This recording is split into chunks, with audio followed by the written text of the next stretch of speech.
এই মাথা ঠিক রাখো। আচ্ছা, পুরো আলিফ লালার মতো যে হাসতেছে রে, ছোটবেলায় আলিফ লালা দেখতাম, তখন তো এত বড় হুজুর ছিলাম না। মায়াজাল মায়াজাল।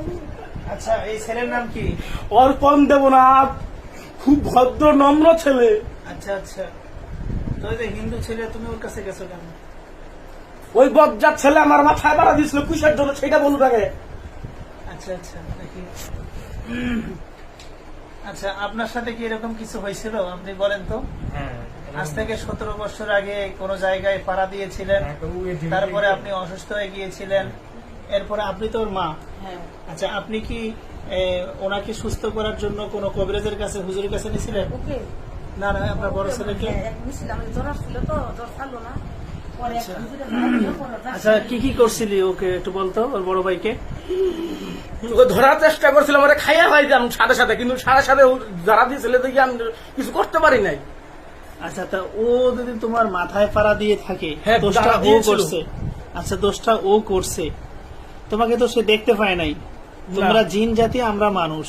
হ্যাঁ, তো আমরা মানুষ তো জিনদেরকে দেখতে পাই না, না, আমরা না। না দেখেই তো ভুলেই কাজটা করছে। তো এটার জন্য কি এমনটা ক্ষতি হয়েছে যে তাকে মারতে হবে, কষ্ট দিতে হবে? আমার কষ্ট মানুষ বোঝে, কিন্তু শয়তানরা তো বোঝে না। তুই কি শয়তান?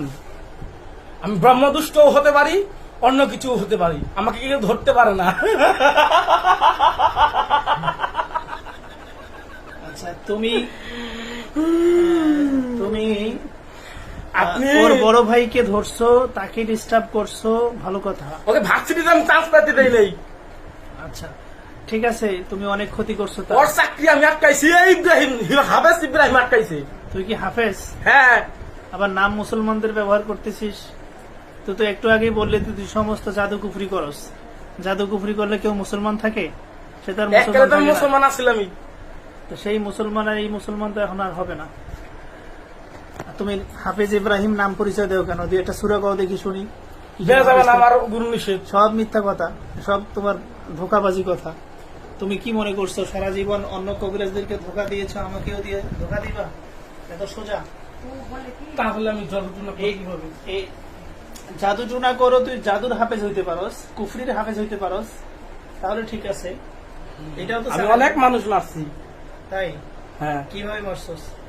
Direct action. তো এরে মারতে পারলি না যে? 17 বছর ধরে আসছ, এখনো কিছু করতে পারলি না? কারণ জানেন কি হুজুর, কি? অনেকদিন ধরে ধরলে আস্তে আস্তে যদি বড় হয় ছেলেটা, হ্যাঁ। আগে যদি মেরে ফেলতাম তাহলে তো বাপ মায়ের শোক বুঝতো না। আচ্ছা এখন যদি বড় হয়, এখন যদি মেরে ফেলি তাহলে তো সারা জীবন হাহাকার করবে ছেলে, মা বাবা। আচ্ছা, তো তুই মাস্ক পরে রাখছস কেন? আমার মন চাইছে তাই। মানে তুমি তো আসছো এই ছেলের ক্ষতি করার জন্য। হ্যাঁ, তা ভিডিও হইলে মাস্ক পরা না থাকলে, তার মুখ সবাই দেখলে তার ক্ষতি হবে। তো তুই মাস্ক পরে তার তো উপকার করতেছিস। হ্যাঁ, ছেলেটা অনেক কষ্ট পাইছে, আর কি করা যাবে। আচ্ছা, এখন তোমরা কি চলে যেতে চাও? না, ওর আমি খামু, ওর বড় ভাইরাও খামু, আচ্ছা। ওরাও খামু। শোনো, আমি বলি, ওর বড় ভাইকে দিয়েও ক্ষমা চাওয়াইতেছি, এই ছেলের বাপ মাকে দিয়েও ক্ষমা চাওয়াইতেছি। তোমার কাছে ক্ষমা চাবে, আর তুমি আজীবনের জন্য ওয়াদাবদ্ধ দিয়ে এদের কাছ থেকে কোনো চলে ওয়াদা যাবে। হবে না, ডাইরেক্ট অ্যাকশন। কি করবা? মেরে ফেলবো। তো এখনো তো মারো নাই, না, কবে মারবি? আমার যেদিন ইচ্ছা হবে, সবার কপালে তো সম্ভব মৃত্যু লেখা থাকে না। তুমি যখনই সুযোগ পাবো তখনই মারবো আমি। একদিন একদিন তো পবিত্র সবার কোরআনে আছে, ইযা জাআ আজালুহুম লা ইস্তাখিরুনা সাআতান ওয়া লা ইস্তাকদিমুন। সৃষ্টিকর্তা বলেন, যেদিন যার যেখানে মৃত্যু আছে, সে এক পা সামনেও আগাইতে পারবে না, পিছনে পিছাইতেও পারবে না, ওখানেই তার মৃত্যু হবে। এবং যাকে যেইভাবে মরতে হবে এটাও লেখা আছে তাকদীরে। তো এই কথাটা তুই স্বীকার করছস যে ওর মৃত্যু এখনো লেখা নাই হয়তো, যার কারণে মারতে পারি নাই। এতে বোঝা যায় তুই হাজারো বার মারার চেষ্টা করছস, কিন্তু সফল হইতে পারস নাই। আচ্ছা, একদিন একদিন তো আমার দিন আসবেই। আচ্ছা, এখন আমরা তো তোমার কাছে হাত জোর করে ক্ষমা চাইতেছি। ঠিক আছে, তুমি অনেক বড় পণ্ডিত, অনেক জাদুকর, অনেক বড় জাদুর হাফেজ তুমি, ঠিক আছে? এবং তোমার মাথায় পাড়া দেওয়ার কারণে তোমার সম্মানহানি হয়েছে। আমরা মানুষ দেখতে পাই নাই বিধায় তোমার মাথায় পাড়া দিয়েছি, তোমার মাথায় ব্যথা পাইছো, এই জন্য ওই ছেলেকে জ্বর লাগিয়ে দিয়েছিলাম। এরপরে সেই হুজুরের কাছে, কোন হুজুরের কাছে নিয়ে গিয়েছিল, সে ঝাড়ফুঁক করে দিছে, ঝাড়ফুঁক করে দেওয়ার পরে সে সুস্থ হয়েছে। হ্যাঁ, তার ওর কাছ থেকে তুমি চলে গেছো, ভালো কথা। তা ওর ছোট ভাই তোমার কি দোষ করছে? কারণ ওর কোলে ছিল, কার কোলে? অনেকের কোলে ছিল, ওর পাওন এই সেই 2.5 বছরের দুধ শিশু। আচ্ছা, ওর একে কোলে নিয়ে ওর বড় ভাই যাচ্ছিল। হ্যাঁ, আর সেই সময় টিভির সামনে তেলে পিঠা খাই দেখে আমি ঘুমিয়েছিলাম। আচ্ছা, ঘুমাইলে তো বুঝেনি তো অচেতন অবস্থায়। তুই আবার কোন বোকা যে এই উইয়ের ঢিপির কাছে একবারে শুয়ে রইছ, আর এই ছেলে তোমাকে পাড়া দিয়েছে মাথার মধ্যে। আচ্ছা, না দিলই, এরকম তো কত কিছুই হয়। হ্যাঁ, তো সে তো আমার ইচ্ছা করে প্রশ্ন দেয়নি, হচ্ছে কিসের জন্য দিল? সে তো তোমাকে দেখেনি, ইচ্ছা করে তো দেয়নি।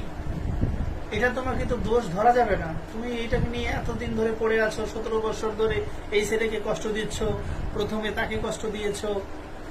এটা কি অপরাধ না? তোমার কাছে মনে হচ্ছে না অপরাধ করতেছে আমি? মানুষ অপরাধ বোঝে, কিন্তু শয়তানে কোনদিন অপরাধ বোঝে না, তুমি এ একটু ডাইরেক্ট আগে অ্যাকশন করতে বোঝে। তুই তো একটু আগে বললি তোর নাম ইব্রাহিম, তুই হাফেজ, এখন আবার শয়তান স্বীকার করতেছস।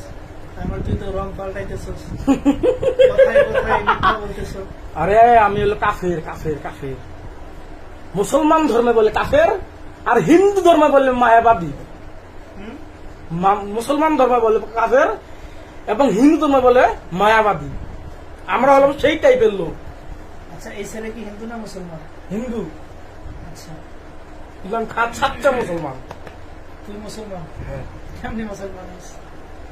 মুসলমান মানে কাফের মুসলমান নাকি? ধরে নেন তাই। আচ্ছা, তুমি কি একাই এই ছেলেকে কষ্ট দাও? আর অনেকজন আছে। তো তাদেরকে কেন নিয়ে আসছো? মাথায় ফাড়া দিয়েছে তোমার, বাকিদেরকে তোমার সাথে কেন রাখছো? কারণ আছে। কি কারণ? আমি যদি মনে করেন যে ই করতে না পারি, তাহলে আরেকজন করবে। আমাকে সবসময় আমি তো নামাজ পড়ি 5 ওয়াক্ত, কিন্তু আমি উল্টা ভাবে বলি। নামাজ পড়ো না, মানুষের নামাজের ডিস্টার্ব দাও কোনটা? হাদিসের মধ্যে আছে খিনজাব নামে কিছু জিন আছে যারা শয়তান এবং মানুষকে ইবাদতে বাধা তৈরি করে, মানুষের ধ্যান খেয়াল নষ্ট করে দেয়, সূরা কেরাত ভুল করে দেয়। তুই কি সেই দলের নাকি? সেটা আপনি খুঁজে বের করবেন আমরা কোন গ্রুপের লোক। আচ্ছা, আমার তো খোঁজা শেষ না, আমি তো নিজের থেকে কোনো কিছু বলবো না। আমি নিজের থেকে বললে তো এটা বানাই বলা হবে। এই জন্য আমরা তোমাদেরকে ধরে নিয়ে আসছি, রোগীর মুখ দিয়ে তোমাদের কাছ থেকে সবকিছু জানতেছি। যখন বলতে চাইবি না, পাছায় পিঠে লাগানো, দরদর করে সব বলে দিবি। আরে অনেক কত মারলো, কারণ ওর তো ভূত শক্তি নাই, ওর তো কোনো ভূত শক্তি নাই। আমি তো আমার সব অন্য ধ্বংস পেশেন্ট করে আছে, দিয়েছি। অনেক মানুষ আছে, আজ তোমাদের সাথে কথা বলবো না, আমাদের কাজ শেষ করতে হবে। আমি ওকে পুকুরি করেছি, কেটে আজীবনের জন্য চলে যেতে চাও কিনা না। সেটা বলো। আমি ওকে মারবো। যদি তুমি চলে যাইতে না চাও, আমরা জাদু কুফরি কেটে দেবো, যা ক্ষতি করছো তোমরা। কোরআনের মধ্যে বলা হচ্ছে ওয়ালাকিন্না শায়াতিনা কাফারু ইউআল্লিমুনান নাস আস-সিহর। সর্বপ্রথম জিনরাই, শয়তানরাই জাদু করত এবং মানুষদেরকে জাদু শিক্ষা দিত। তা তুমি সেই জাদুকর জিন, তুমিও একজন জাদুকর জিন। তুমি নিজে নিজেই এই ছেলের উপরে অনেক জাদু করছো, বান মারছো। সেগুলো কেটে দিয়ে তুমি যদি চলে যেতে চাও চলে যাও, না হলে আমি সব জাদু কুফরি কেটে দেবো এবং তোমাকেও হত্যা করবো। কেটে দেন, সমস্যা নাই। আমার হলাম রক্ত পিপা আসুন, মানুষের রক্ত খাই। তুমি চলে যেতে না চাইলে আমি তোমাকে মেরে ফেলবো, কিন্তু মারেন, এখনই জবাই করে একটা ফেলবো। এখন জবাই করেন। আপনি যদি পারেন তাহলে জবাই করেন। হ্যাঁ, আমি তো অবশ্যই চেষ্টা করব। বাকিটা সফল করবেন আল্লাহ তাআলা, আমি চেষ্টা করব। ঠিক আছে, তার ফ্যামিলির সাথে কথা বলেই এখনই তদবির শুরু করব। দেখো, আমরা তার পরিবারের সাথে চিকিৎসার বিষয়ে কথা বলা শেষ করেছি, তুমি সব শুনতে পেয়েছো। হ্যাঁ। এখন কি চলে যেতে চাও? না। ছেড়ে দেওয়ার জন্য আমার ইচ্ছা আছে, যদি ছেড়ে দিয়ে যাই না।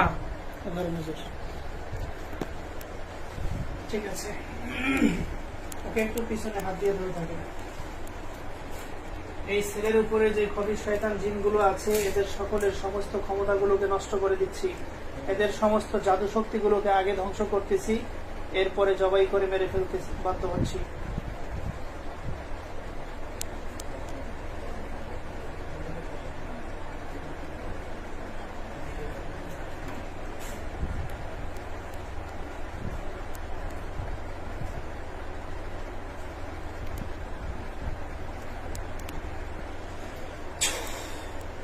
তোমাদের সমস্ত ক্ষমতাগুলোকে ধ্বংস করে দিলাম।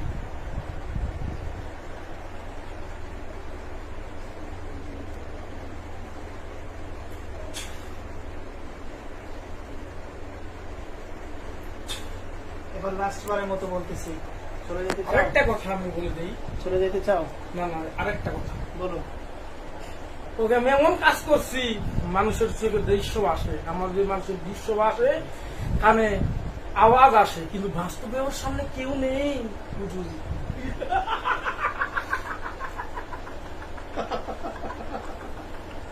আমিও তো হাসতে পারি রে।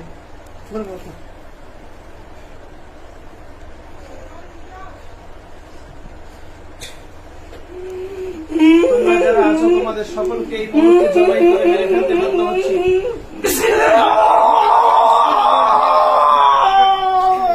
ধরে থাকেন, ধরে থাকেন।